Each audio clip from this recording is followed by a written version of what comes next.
ഹരി ഓം. എല്ലാവർക്കും എൻ്റെ വിനീത നമസ്കാരം. ഭഗവത്ഗീതയിലൂടെ ജീവിത വിജയം. ജീവിതം വിജയപ്രദമാക്കാൻ നമ്മളിൽ ചില ദൃഢമായ വ്യക്തമായ ധാരണകൾ, സങ്കല്പങ്ങൾ, അറിവ് ഉറപ്പിച്ചിരിക്കണം. നിങ്ങളൊരു യാത്ര ചെയ്യുമ്പോൾ ആ പോകേണ്ട സ്ഥലത്തെക്കുറിച്ചും പോകുന്ന റൂട്ടിനെക്കുറിച്ചൊക്കെ നിങ്ങൾക്ക് വ്യക്തതയുണ്ടെങ്കിൽ നിങ്ങൾക്ക് ഒരു ബുദ്ധിമുട്ടുമില്ലാതെ അവിടെ എത്തിച്ചേരാം, യാത്ര വിജയമാക്കാം. ഇതുപോലെയാണ് ജീവിതമെന്ന ഈ യാത്രയെക്കുറിച്ച്, പോകേണ്ടുന്ന റൂട്ടിനെക്കുറിച്ചും ജീവിതത്തെക്കുറിച്ചൊക്കെ നമുക്ക് വ്യക്തമായ ധാരണ നമുക്കുണ്ടോ, നമുക്ക് തളരാതെ പതറാതെ തകർക്കാതെ മുന്നോട്ട് പോകാൻ സാധിക്കും. അപ്പം അതിനുള്ള അറിവ്, ആ പോകാനുള്ള മാർഗത്തെക്കുറിച്ചുള്ള വ്യക്തത, അതാണ് ഭഗവത്ഗീത നമുക്ക് തരുന്നത്. അതുകൊണ്ടാണ് ഭഗവത്ഗീത പഠിക്കണം, ഭഗവത്ഗീത മനസ്സിലാക്കണം, ഉൾക്കൊള്ളണം എന്ന് ആവർത്തിച്ച് പറയുന്നു. ഇവിടെ നാം മനസ്സിലാക്കേണ്ടത്, നമ്മുടെ ജീവിതത്തിൽ പലപ്പോഴും നാം സന്തോഷവും സുഖവും സ്നേഹവും ഒക്കെ പ്രതീക്ഷിച്ച് പോകുമ്പോഴും എന്നാൽ പലപ്പോഴും നമ്മുടെ ജീവിതത്തിൽ സങ്കടങ്ങളും കഷ്ടപ്പാടുകളും വിഷമങ്ങളും വരുന്നതിന് കാരണം എന്താണ്? അതായിരുന്നു അർജുനൻ്റെ ചോദ്യം. മനുഷ്യ മനസ്സ് എല്ലാവർക്കും വേണ്ടുന്ന നല്ല ജീവിതമാണ്, സന്തോഷമുള്ള ജീവിതമാണ്. പക്ഷെ എന്തുകൊണ്ട് മനസ്സ് ദുർബലമാകുന്നു, തളർന്നു പോകുന്നു? അപ്പം അതിന് കൃഷ്ണൻ മറുപടി പറഞ്ഞു, കാമയേഷ ക്രോധയേഷ രജോഗുണ സമുദ്ഭവ. അപ്പം ആ ശ്ലോകം ഒന്നുകൂടി വായിച്ചുകൊണ്ട് നമുക്ക് തുടങ്ങും. 37ാമത്തെ ശ്ലോകം. കാമയേഷ ക്രോധയേഷ രജോഗുണ സമുദ്ഭവ മഹാശനോ മഹാപാത്മാ വിദ്യേനമിഹ വൈരിണം. മനസ്സിൽ അടിഞ്ഞുകൂടിക്കിടക്കുന്ന കാമവും ക്രോധവും. കാമത്തിൻ്റെ അർത്ഥങ്ങൾ കഴിഞ്ഞ ക്ലാസ്സിൽ കണ്ടു. ഒന്ന്, ആലസ്യ സുഖം, അതായത് സുഖം തന്നെ നാളെയും കിട്ടുമെന്ന പ്രതീക്ഷയിൽ അലസമായി ജീവിക്കൽ, അത് നാളെ നമ്മളെ ദുർബലമാക്കും. രണ്ടാമത്, നമ്മുടെ ദുരഭിമാനത്തിൽ ജീവിച്ചാൽ നമുക്ക് തളരേണ്ടി വരും. 3, സ്വാർത്ഥ സുഖത്തിന് വേണ്ടി മറ്റുള്ളവരെ വേദനിപ്പിച്ചാൽ അപ്പോഴും അവസാനം തളരേണ്ടി വരും. അപ്പം ഇത്തരത്തിലുള്ള ദുർബല മനസ്സുകൾ എന്തുകൊണ്ടുണ്ടാവുന്നു? അതിൻ്റെ റൂട്ട് എന്താണെന്ന് വെച്ചാൽ രജോഗുണ സമുദ്ഭവ. അത് ഉത്ഭവിച്ചിരിക്കുന്നത് രജോ ഗുണത്തിൽ നിന്നാണ്. രജോ ഗുണം എന്ന് പറഞ്ഞാൽ നമ്മുടെ മനസ്സിൽ കുറേ തെറ്റായ ധാരണകൾ ചെറുപ്പത്തിൽ തന്നെ നമ്മൾ ഉണ്ടാക്കി വയ്ക്കാറുണ്ട്. അതിൽ പ്രധാനപ്പെട്ടത് സുഖം, സംതൃപ്തി, സ്നേഹം, അങ്ങനെയൊക്കെയുള്ള കുറേ കാര്യങ്ങൾ.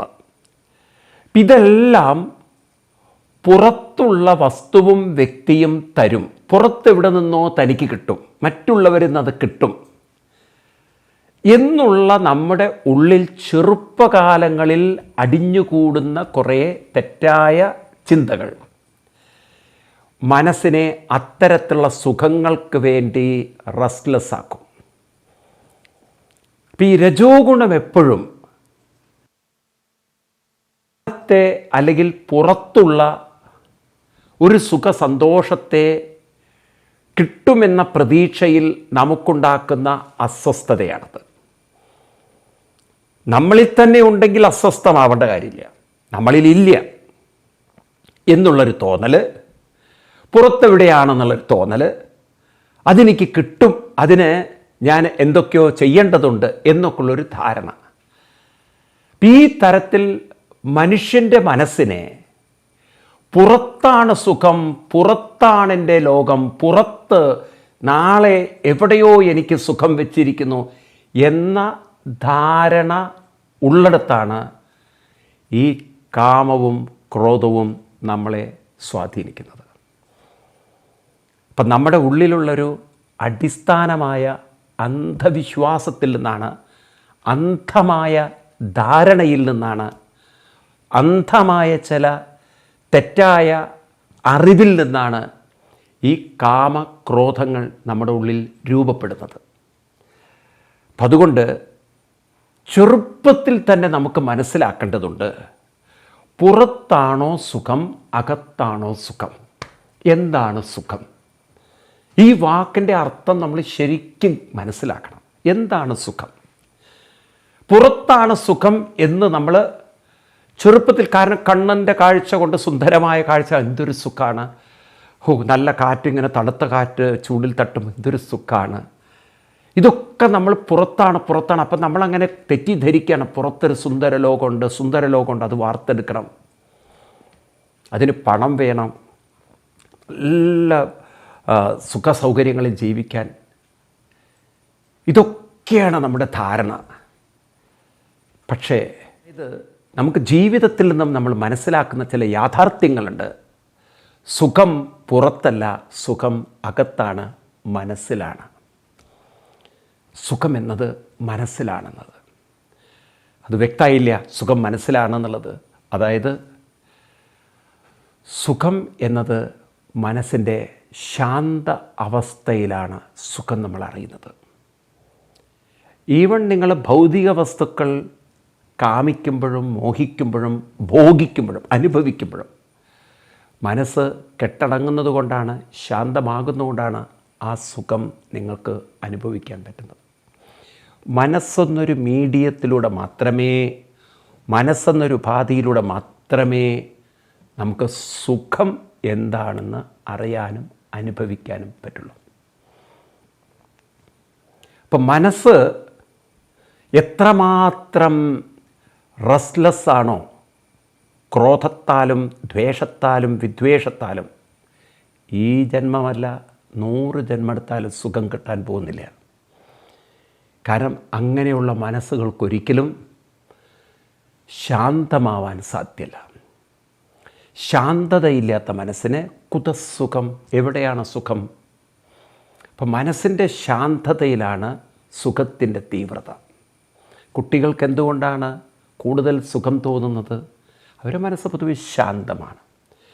എന്നാൽ അശാന്തമാകും തോറും ജീവിതത്തിൻ്റെ സുഖവും സ്നേഹവും സന്തോഷവും കുറഞ്ഞു വരും. ഇത് വലിയൊരു ജീവിത സത്യമാണ്. ഈ രജോഗുണം എന്ന് പറയുന്ന മാനസികാവസ്ഥ, ഇത് നാം പരിഹരിച്ചിട്ടില്ല എങ്കിൽ നാളെ ജീവിതം തകർന്നിട്ടില്ലെങ്കിലേ അത്ഭുതമുള്ളൂ. പ്രത്യേകിച്ച് എനിക്ക് പെൺകുട്ടികളോടൊക്കെ പറയാനുള്ളത്, ആൺകുട്ടികളോടൊക്കെ പറയാനുള്ളത്, ഒരു യാഥാർത്ഥ്യം നിങ്ങൾ മനസ്സിലാക്കുക. നിങ്ങൾ ആരുടെ കൂടെ ജീവിക്കുന്നുണ്ടോ ആ വ്യക്തിയുടെ മനസ്സ് വളരെ റെസ്റ്റ്ലെസ് ആണെങ്കിൽ, ഈ റെസ്റ്റ്ലെസ്നെസ് എന്ന് പറഞ്ഞാൽ മനസ്സിലാക്കണം, പലതും അനുഭവിക്കാനുള്ള തീവ്രമായ ആഗ്രഹങ്ങൾ, അത്യാഗ്രഹം എന്നൊക്കെ പറയില്ലേ, അതെല്ലാം എനിക്ക് കിട്ടണമെങ്കിൽ പണം വേണം, ഇങ്ങനെ കണക്കുകൂട്ടലുകളും പല തരത്തിലുള്ള ചിന്തകൾ. ആ മനസ്സുകൾക്കൊരിക്കലും ഒരു പീസ്ഫുൾ മൈൻഡാവാൻ പറ്റില്ല. വളരെ അജിറ്റേറ്റഡാണ്. അവരെ നാളെ എന്തൊക്കെയോ കിട്ടണം, അവരുടെ ജീവിതം അങ്ങനെ അതിനുവേണ്ടി കൊതിക്കുകയാണ്. കുറേ സ്വപ്നങ്ങൾ ഉണ്ടാക്കി ആ സ്വപ്നങ്ങളൊക്കെ യാഥാർത്ഥ്യമാക്കാൻ വേണ്ടി, അതിനുവേണ്ടി അവർ മാനസികമായ ആകെ അസ്വസ്ഥതയാണ്. ഇങ്ങനെയുള്ളവരോട് കൂടി നിങ്ങൾ എത്ര കാലം ജീവിച്ചാലും സ്നേഹമുണ്ടാവില്ല. കാരണം റെസ്റ്റ്ലെസ് മൈൻഡിന് സ്നേഹിക്കാൻ പറ്റില്ല. അവരുടെ മൈൻഡ് മുഴുവൻ അവരാഗ്രഹിക്കുന്ന ഒരു സുഖമുണ്ട്. ആ സുഖം ഭൂമിയിൽ കിട്ടുമെന്ന് ചിലർ വിചാരിക്കണു, ചിലർ സ്വർഗത്തിൽ കിട്ടുമെന്ന് വിചാരിക്കണു. മനുഷ്യനുണ്ടല്ലോ, കുറേ സൈക്കോളജി പഠിച്ചു കഴിഞ്ഞാൽ പല പ്രശ്നങ്ങളും പരിഹരിക്കാം. എൻ്റെ അടുത്ത് ഒരു പെൺകുട്ടി, അവൾ ഒരു ഇസ്ലാം മതത്തിൽപ്പെട്ടൊരു പയ്യനായിട്ട് പ്രേമത്തിൽ പെട്ട് വന്നു. അപ്പം അച്ഛനമ്മമാർ വളരെ ദുഃഖിതരായിരുന്നു. അപ്പോൾ ഈ കുട്ടിയെ കൊണ്ടുവന്നിട്ട് എൻ്റെ അടുത്ത് പറഞ്ഞു, സ്വാമിജി ഒന്ന് പറഞ്ഞ് മനസ്സിലാക്കണം. അപ്പോൾ ഇവരെന്താ വിചാരിച്ചാൽ ഞാനിവളെ മതപരമായ കാര്യങ്ങളൊക്കെ പറഞ്ഞ് മനസ്സിലാക്കുന്നതാണ്. ഇപ്പം ഞാനിവളുടെ വിദ്യാഭ്യാസമൊക്കെ ചോദിച്ചപ്പോൾ എനിക്ക് മനസ്സിലായി തലയ്ക്ക് ഇത്തിരി മൂളമുള്ള കുട്ടിയാണ്, അതുകൊണ്ട് അതൊക്കെ പറഞ്ഞു കൊടുത്താൽ മനസ്സിലാവുന്നു. ഞാൻ ഈ പെൺകുട്ടിയോട് ചോദിച്ചു കുറച്ച് കാര്യങ്ങൾ, അത് വളരെ സൈക്കോളജിക്കലി. ഞാൻ പറഞ്ഞു, ഈ റെസ്റ്റ്ലെസ് ആയിരിക്കുന്ന കൊച്ചു കുട്ടികളെ കണ്ടിട്ടുണ്ടോ? വളരെ ശ്രദ്ധിച്ചിട്ടുണ്ടോ? വളരെ എന്ത് കൊടുത്താലും തൃപ്തിയാവാത്ത, ഇനി എന്തെങ്കിലും വേണം എന്നുള്ള മനസ്സുള്ളവരെ കണ്ടിട്ടുണ്ട്. ആ കുട്ടികളെ നമുക്ക് അടക്കി പിടിച്ചിരുത്താൻ പറ്റുമോ? അങ്ങനെ ഒതുക്കിയിരുത്താൻ പറ്റുമോ? ഇനി നമ്മൾ കുറച്ച് നേരം അടക്കി പിടിച്ചിരുത്തിയാലും ആ കുട്ടി അടങ്ങിയിരിക്കണം എന്നുണ്ടോ? ഇല്ല. ഇപ്പോൾ ഈ റെസ്റ്റ്ലെസ് ആയിട്ടുള്ളൊരു മൈൻഡിനെ നമുക്ക് നിയന്ത്രിക്കാൻ പറ്റുമോ? നിയന്ത്രിക്കാൻ പറ്റില്ല. ഞാൻ ചോദിച്ചു, നീ കല്യാണം കഴിക്കാൻ പോകുന്ന ഈ ചെറുപ്പക്കാരൻ നിന്നെ കല്യാണം കഴിക്കണം ആഗ്രഹിക്കുന്നു, പക്ഷേ നീ അവരുടെ മതഗ്രന്ഥങ്ങളൊക്കെ എടുത്ത് നോക്കിയിട്ടുണ്ടെങ്കിൽ അവരെ സംബന്ധിച്ച് നീയുമായിട്ടുള്ള ജീവിതമല്ല വലുത്.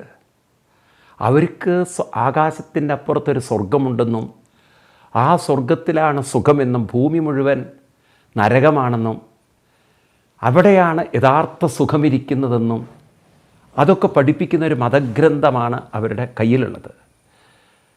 അപ്പം ആ ഒരു സുഖത്തിന് വേണ്ടി മനസ്സ് റെസ്റ്റ്ലെസ് ആയാൽ, അങ്ങനെ ഒരു മതത്തോട് തീക്ഷ്ണമായ സുഖം കിട്ടാൻ വേണ്ടിയിട്ട് ആ സമയത്ത് നിന്നേക്കാളും കൂടുതൽ ഇഷ്ടം മതത്തോടായാൽ നിൻ്റെ ജീവിതത്തിൽ എന്തായിരിക്കും അവസ്ഥ ചിന്തിച്ചിട്ടുണ്ടോ? ഇപ്പോൾ നീ പ്രയോറിറ്റിയാണ്, പക്ഷേ പഠിച്ചു വച്ചിരിക്കുന്നത് വേറൊന്നാണ്. കാരണം പ്രത്യേകിച്ച് മുസ്ലിം സമുദായത്തിൽ ചെറുപ്പത്തിലെ മദ്രസകളിൽ പോകുന്നതുകൊണ്ട് ചെറുപ്പത്തിലെ അവരുടെ മനസ്സിൽ കുത്തിവെക്കുന്നത് സ്വർഗത്തിലാണ് സുഖം, ഭൂമിയിലല്ല എന്നുള്ളതാണ്.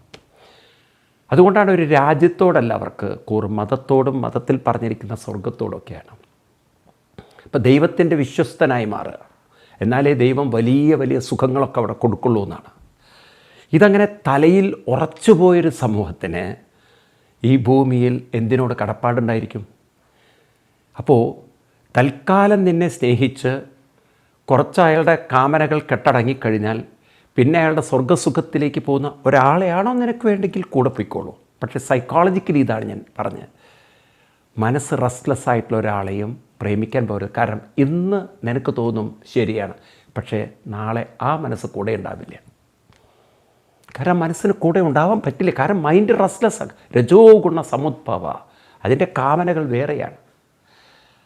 അവർക്ക് ഇവിടെ ഒന്നിലും സുഖം കണ്ടെത്താൻ സാധ്യമല്ല. എന്ന് മാത്രമല്ല, ഈ ശരീരം കുറേ കഴിഞ്ഞാൽ പല രോഗങ്ങളിലേക്കും പോവും.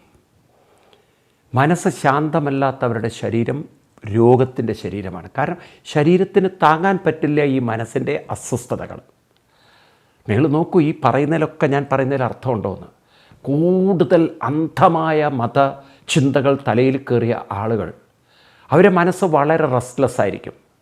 ആ റെസ്റ്റ്ലെസ് സമൂഹത്തിൻ്റെ നാട്ടിലൊക്കെ നിങ്ങൾ പോയി നോക്കുക, ഏറ്റവും കൂടുതൽ ആശുപത്രികൾ റൺ ചെയ്യുന്ന അവിടെയായിരിക്കും.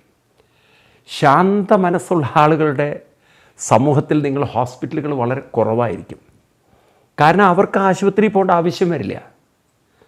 അവരെ ആരോഗ്യം കുറേയും കൂടിയും, കാരണം ആന്തരിക അവയവങ്ങൾക്ക് അമിതമായി ഒരിക്കലും അവർ ഭാരം അല്ലെങ്കിൽ അമിതമായൊരു അസ്വസ്ഥത കൊടുക്കുന്നില്ല. മനസ്സിൻ്റെ അസ്വസ്ഥതയൊക്കെ ശരീരത്തിൻ്റെ അസ്വസ്ഥതയാണ്. മനസ്സിൻ്റെ താളം പിഴച്ചാൽ ശരീരത്തിൻ്റെ താളം പിഴയ്ക്കും. അപ്പോൾ ഓരോ അവയവത്തിനും അതിൻ്റേതായിട്ടുള്ളൊരു താളമുണ്ട്. ഈ താളം മുഴുവൻ തെറ്റിക്കും നമ്മൾ. അനാവശ്യമായ മാനസികമായ കുറേ വൈകൃത ചിന്തകൾ കാരണം. ഈ വൈകൃത ചിന്തകൾ ഉണ്ടാക്കിയത് നാം തെറ്റിദ്ധരിക്കപ്പെട്ടു, പുറത്ത് എന്തോ സുഖം വെച്ചിരിക്കുന്നു, നമ്മൾ അറിയുന്നില്ല. ത്രൂ മനസ്സെന്ന മീഡിയത്തിലൂടെയാണ് സ്വർഗത്തിൽ പോയാലും ഭൂമിയിലിരുന്നാലും സുഖം അനുഭവിക്കുക. നിങ്ങളിനി സ്വർഗത്തിലെത്തിയാലും മനസ്സ് റെസ്റ്റ്ലെസ് ആണോ, നിങ്ങൾക്ക് ആപട്ടെയും ഒരു പൊട്ടി സുഖം അനുഭവിക്കാൻ പറ്റും. നിങ്ങളുടെ സുഖം എന്ന് പറയുന്നത് വളരെ തുച്ഛം. കാരണം റെസ്റ്റ്ലെസ് മൈൻഡിനെ, അജിറ്റേറ്റ് ചെയ്യുന്ന മൈൻഡിനെ ശാന്തമാവാൻ പറ്റില്ല. അതുകൊണ്ടാണ് സുഖമില്ലാത്തത്. അപ്പം ആദ്യം നിങ്ങൾ മനസ്സിനെ ശാന്തമാക്കാൻ പഠിക്കൂ. ഞാൻ ഈ കുട്ടിയോട് പറഞ്ഞു, നീ ഒന്ന് നിൻ്റെ മൈൻഡിനെ ശാന്തമാക്കി നോക്ക്. എന്നിട്ട് നീ നിൻ്റെ പ്രേമിക്കുന്ന ആളുടെ മനസ്സിലേക്ക് നോക്ക്. നിങ്ങൾ തമ്മിലുള്ള അന്തരം കാണാം. ആ മനസ്സിനെ നിനക്ക് സ്വാധീനിക്കാൻ സാധ്യമല്ല. നിന്നെ ആ മനസ്സ് സ്വാധീനിച്ചിരിക്കുകയാണ്. കാരണം ഒരു റെസ്റ്റ്ലെസ് മൈൻഡിന് മറ്റൊരു റെസ്റ്റ്ലെസ് മൈൻഡിനെ സ്വാധീനിക്കാൻ പറ്റും. ഒരു ശാന്ത മനസ്സിന് ഒരിക്കലും ഒരു ശാന്ത മനസ്സിനെ റെസ്റ്റ്ലെസ് മൈൻഡിന് സ്വാധീനിക്കാൻ പറ്റില്ല. അതുകൊണ്ടാണ് ലേശം ബുദ്ധിയും വിവേകവുമുള്ളവരെ ഒരു മത ഭ്രാന്തന്മാർക്ക് സ്വാധീനിക്കാൻ പറ്റാത്തത്. കാരണം മനസ്സ് വളരെ ശാന്തമായിട്ടുള്ള ആളുകൾ ഇങ്ങനെയുള്ള ഒരു തെറ്റായ പ്രവൃത്തിക്കും പോവില്ല. അവർക്കറിയാം ഇവിടെയാണ് സുഖം, ഈ മനസ്സിലാണ് സുഖം, മനസ്സിൻ്റെ ശാന്തതയിലാണ് സുഖം. മനസ്സ് ശാന്തമായാൽ ഒരു ഗ്ലാസ് പച്ചവെള്ളം കുടിച്ചാലും സുഖമാണ്. മനസ്സ് അശാന്തമായാൽ അവന് അമൃതം തന്നെ കൊടുത്താലും അവൻ്റെ മനസ്സ് അത് ആസ്വദിക്കില്ല. കാരണം ആസ്വദിക്കാൻ മനസ്സ് സമ്മതിക്കില്ല. അപ്പം അതുകൊണ്ട് യഥാ മന തഥാ ജീവിതം.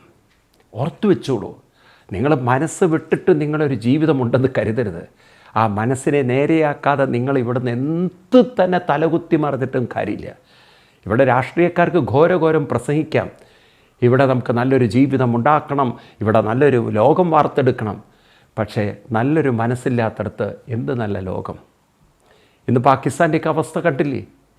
അവിടേക്ക് എന്താ സമ്പത്തില്ലാത്തതുകൊണ്ടായിരുന്നോ? ഒരു കാലഘട്ടത്തിൽ ഇന്ത്യൻ സാമ്പത്തികവും പാകിസ്ഥാൻ്റെ സാമ്പത്തിക രംഗമൊക്കെ നമ്മളെക്കാളും രൂപയ്ക്ക് മൂല്യമുള്ളവരായിരുന്നു പാകിസ്ഥാൻ. നിങ്ങൾ നോക്കൂ ചരിത്രത്തിലേക്ക്, ഡോളർ റേറ്റ് വെച്ച് നോക്കുമ്പോൾ അവരുടെ പണത്തിനായിരുന്നു മൂല്യം കൂടുതൽ. എന്നാൽ ഇന്ന് ഇന്ത്യ എവിടെ എത്തി നിൽക്കുന്നു? കാരണം ഈ തരത്തിലുള്ള വൈകൃത മനസ്സുകളെ ഇവിടെ ശാന്തമാക്കാൻ വേണ്ടി ഭാരതത്തിൻ്റെ സർക്കാർ ഒരുപാട് കാര്യങ്ങൾ ചെയ്യാൻ തുടങ്ങി. ഇവിടെ തന്നെ ജോലി, ഇവിടെ തന്നെ പല കാര്യങ്ങളും, ഇവിടെ തന്നെ ഇപ്പം നോക്കൂ യോഗ തുടങ്ങിയിട്ടുള്ള പല കാര്യങ്ങൾ. അത് ഭാരതത്തിലാണെങ്കിൽ ആചാര്യന്മാരുടെ ഒരു വലിയ പരമ്പര തന്നെ മനുഷ്യ മനസ്സുകളെ ശാന്തമാക്കാൻ ഇവിടെ ഉണ്ട്.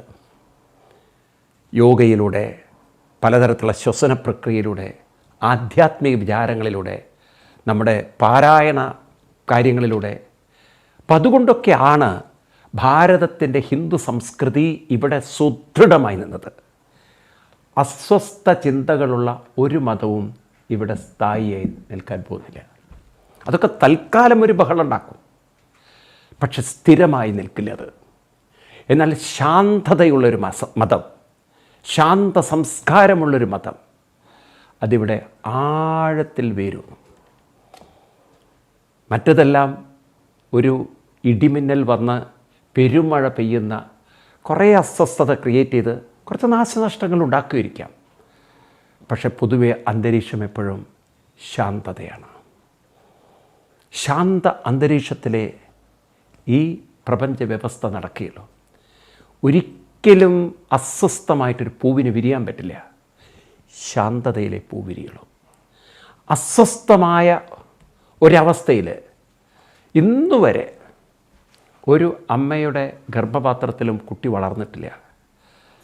ആ ഗർഭപാത്രത്തിൽ കുട്ടി ശാന്തതയിലാണ് വളർന്നത്, വളരെ ശാന്തതയിലാണ്.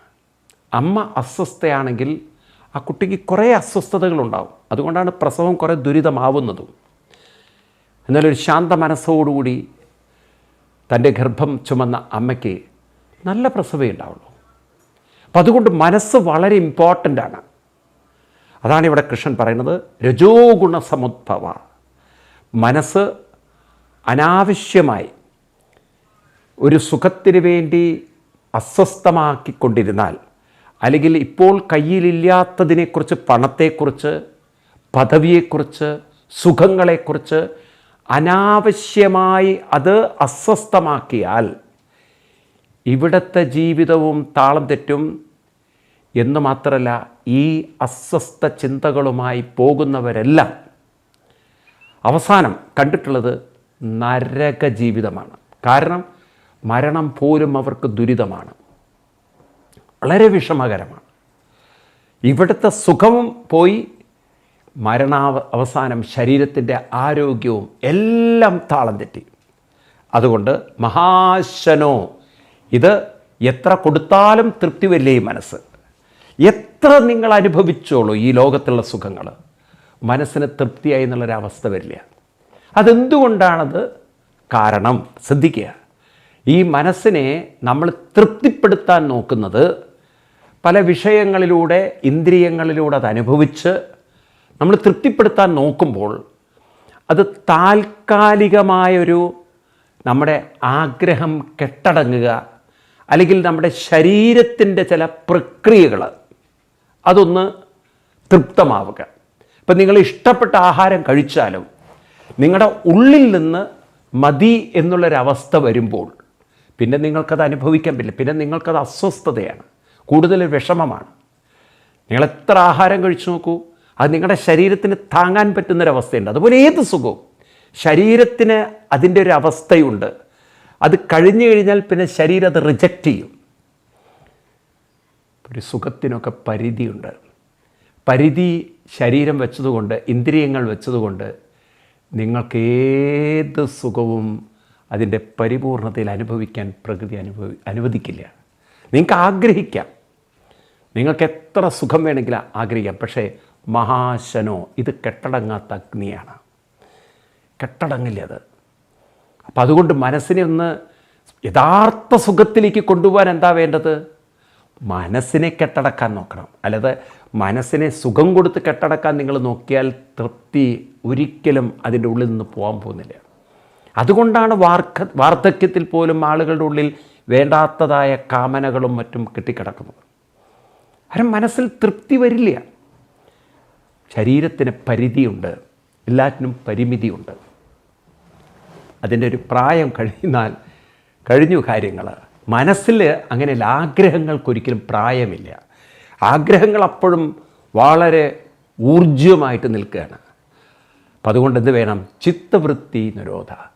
ഈ മനസ്സിനെ നിങ്ങൾക്ക് യഥാർത്ഥ സുഖത്തിലേക്ക് കൊണ്ടുപോകണോ എങ്കിൽ അതിനെ തൃപ്തിപ്പെടുത്താൻ, അതിനെ കെട്ടടക്കാൻ നിങ്ങൾ നാമസങ്കീർത്തനാദികളിലേക്കൊന്ന് കൊണ്ടുപോയി നോക്കൂ. ആത്മസുഖം അവിടെ അനുഭവിക്കാം. മറ്റതെല്ലാം ലൗകികമായ സുഖങ്ങൾ ഇന്ദ്രിയങ്ങളെ ആശ്രയിച്ചിട്ടാണ്. ഇന്ദ്രിയങ്ങളാണെങ്കിൽ പ്രകൃതിയുടെ പല നിയമങ്ങൾക്കും അനുസരിച്ചാണ് പ്രവർത്തിക്കുന്നത്. പ്രകൃതിയാണെങ്കിൽ എപ്പോഴും മാറിക്കൊണ്ടിരിക്കും. നമ്മുടെ പ്രായം പ്രകൃതി ഈ ശരീരത്തിൻ്റെ പ്രായം പ്രകൃതി മാറ്റും. ഇന്ദ്രിയങ്ങളുടെയൊക്കെ ശേഷി, കഴിവ് പ്രകൃതി മാറ്റിക്കൊണ്ടേയിരിക്കും. പക്ഷേ ആഗ്രഹങ്ങൾ പ്രകൃതിക്ക് മാറ്റാൻ സാധ്യമല്ല, നമുക്ക് മാത്രമേ മാറ്റാൻ സാധിക്കൂ. അതുകൊണ്ടത് മഹാപാത്മാവാണ്. പാത്മ എന്ന് പറഞ്ഞാൽ പാപം ചെയ്യിക്കും നമ്മളെ. ഈ മനസ്സാണ് നമ്മളെ പാപം ചെയ്യിക്കുന്നത്. പറഞ്ഞാൽ എന്താണ്? ഈ മനസ്സ് ഇപ്പോൾ ഇവിടെ വികസിക്കാൻ ശ്രമിക്കാതെ നമ്മളെ അത് നാളെ ഒരു സുഖം കിട്ടും, അല്ലെങ്കിൽ വേറൊരിടത്ത് സുഖം കിട്ടും എന്നിങ്ങനെ തെറ്റിദ്ധരിപ്പിച്ച് ഇവിടെയും ദുർബലർ, മരിക്കുമ്പോൾ അവശർ. എന്ത് സുഖമാണ് നമുക്ക് തന്നത്? ഇത് തന്നെയല്ലേ പാപം. ഇവിടെ ദുർബലരും മരിക്കുമ്പോൾ അവശരും, കരുത്തില്ലാത്തവർ. ഈ തരത്തിൽ നമ്മുടെ മനസ്സ് തന്നെ നമ്മുടെ അന്ധകനായിത്തീരും. അപ്പം അതുകൊണ്ട് മനസ്സിനെ നമ്മൾ നിരീക്ഷണങ്ങൾക്ക് വിധേയരാക്കണം. നമ്മുടെ മനസ്സൊരിക്കലും നമ്മളെ തളർത്താതിരിക്കണമെങ്കിൽ നാം ആ മനസ്സിനെ നമ്മുടെ ബന്ധുവാക്കിയെടുക്കണം, ഒരിക്കലും വൈരിയാക്കിയെടുക്കരുത്. വിദ്യേനമിഹ വൈരിണം. ഈ മനസ്സുണ്ടല്ലോ, അതായത് കാമവും ക്രോധവും നിറഞ്ഞ മനസ്സ് വൈരിയാണ്, നമ്മുടെ ശത്രുവാണ്. അത് നമ്മുടെ ബന്ധുവല്ല. ഞങ്ങൾക്ക് മനസ്സിലാവുന്നുണ്ട് ഉറപ്പിക്കട്ടെ. അതായത് കാമവും ക്രോധവും നിറഞ്ഞ മനസ്സിനെ ശത്രു എന്ന് പറയുന്നത് എന്തുകൊണ്ടാണ്? അത് നമ്മളെ ദുർബലരാക്കും, തളർത്തും, നമ്മുടെ ജീവിതം വിഷമത്തിലാക്കും. അപ്പം നിങ്ങളുടെ ജീവിതം വിഷമത്തിലേക്ക് ആവാതിരിക്കണമെങ്കിൽ ഓർക്കണം, എനിക്കിവിടെ വികസിക്കണം, എൻ്റെ മനസ്സ് വികാസത്തിലേക്ക് വരണം. അതിന് നല്ല ചിന്തകൾ കൂടിയേ കഴിയുള്ളൂ. ആ നല്ല ചിന്തകൾ ഉണ്ടാവണമെങ്കിൽ ചില സാധനകൾ അനുഷ്ഠിച്ചേ പറ്റുള്ളൂ. സാധന അനുഷ്ഠിക്കും തോറും മനസ്സ് ശാന്തമാവും. ശാന്തമാകും തോറും ആത്മസുഖം കിട്ടും. ആത്മസുഖം കിട്ടും തോറും നമുക്ക് മനസ്സിലായി ഇവിടെ നമ്മളെ സുഖത്തിലേക്ക് നയിക്കാൻ നമുക്ക് മാത്രമേ സാധിക്കുള്ളൂ. മറ്റുള്ളവരൊക്കെ തരുന്നത് വെറും വളരെ കുറച്ച് നേരത്തേക്കുള്ള ഒരു സുഖമാണെന്ന് തോന്നുമെങ്കിലും തൽക്കാലം ശരീരത്തിനോ ഇന്ദ്രിയത്തിനോ കിട്ടുന്ന ചെറിയൊരു ഇക്കിളിപ്പെടുത്തൽ. എന്മൈഥുനാദി ഗൃഹമേതി തുച്ഛം എന്ന് പ്രഹ്ലാദസ്തുതിയിൽ പറയും. അതായത് സ്ത്രീയും പുരുഷനും തമ്മിലുള്ള ബന്ധങ്ങളൊക്കെ നമുക്ക് തോന്നും അത് വലിയ എക്സൈറ്റഡ് സുഖങ്ങളാണെന്ന്. കാരണം അതിനെക്കുറിച്ചൊക്കെയാണല്ലോ ഇപ്പോൾ സ്വർഗത്തിലെ സംഭവങ്ങളൊക്കെ എടുത്ത് പലരും പറയുന്നത്. അവിടെ അങ്ങനെയുള്ള സുഖങ്ങളൊക്കെ കിട്ടും. പക്ഷേ നിങ്ങൾ അറിയൂ, നിങ്ങളുടെ മനസ്സിനും ഇന്ദ്രിയത്തിനും എത്ര നേരം ഇത് അനുഭവിക്കാൻ പറ്റുന്നു. അതൊന്നും നമ്മൾ അറിയുന്നില്ല. കാരണം നമ്മൾ ആ എക്സൈറ്റ്മെൻറ്റിൽ അങ്ങനെ കടന്നു പോവുകയാണ്. ഇതെല്ലാം തുച്ഛം തുച്ഛം തുച്ഛം തുച്ഛം എന്ന് പറഞ്ഞാൽ അതിനെ അവഗണിക്കില്ല മനുഷ്യൻ ചെയ്യേണ്ടത്. അതിന് പരിമിതിയുണ്ട്. അതൊന്നും എപ്പോഴും നമ്മുടെ ജീവിതത്തിൽ സുഖം ആവുകയില്ല, സുഖത്തെ നൽകുകയുമില്ല. അപ്പം അതുകൊണ്ട് യഥാ മന തഥാ സുഖം തഥാ ജീവിതം. മനസ്സെപ്രകാരമാണോ അപ്രകാരമായിരിക്കും നിങ്ങളുടെ സുഖം. റെസ്റ്റ്ലെസ് ആണോ നിങ്ങൾക്ക് സുഖമില്ല, ശാന്തമാണോ നിങ്ങൾക്ക് സുഖമുണ്ട്. എപ്രകാരമാണോ മനസ്സ് അപ്രകാരം ജീവിതം. റെസ്റ്റ്ലെസ് ആളുടെ ജീവിതം എപ്പോഴും കാമക്രോധങ്ങൾ നിറഞ്ഞ് ദുർബലമായിരിക്കും. ശാന്തമായിട്ടുള്ളവരുടെ മനസ്സ് എപ്പോഴും ആത്മസുഖവും ആത്മതൃപ്തിയും, അത് ചെയ്യുന്ന കാര്യങ്ങളെല്ലാം വളരെയധികം അവർക്കും മറ്റുള്ളവർക്കും പ്രയോജനകരവുമായിരിക്കും. അപ്പോൾ ഒരു ശാന്ത മനസ്സ് നമ്മൾ നേടിയെടുക്കണം. എന്നാലേ ജീവിതത്തെ തളരാതെ നമുക്ക് മുന്നോട്ട് കൊണ്ടുപോകാൻ പറ്റുള്ളൂ. ഈ ശാന്ത മനസ്സെന്ന് പറയുന്നത് ആലസ്യത്തിൽ നിന്നും രൂപപ്പെടുന്നതാവരുത്. ഈ ശാന്തത സാധനയിൽ നിന്നും രൂപപ്പെടണം. അപ്പം അതിന് നമ്മൾ എന്തൊക്കെയാണ് ചെയ്യേണ്ടത്? അതാണ് അടുത്ത ക്ലാസ് മുതൽ കൃഷ്ണൻ വർണ്ണിക്കുന്നത്. അത് നമുക്ക് അടുത്ത ക്ലാസ് മുതൽ നോക്കാം. അതുവരെ എല്ലാവർക്കും നന്ദി, നമസ്കാരം.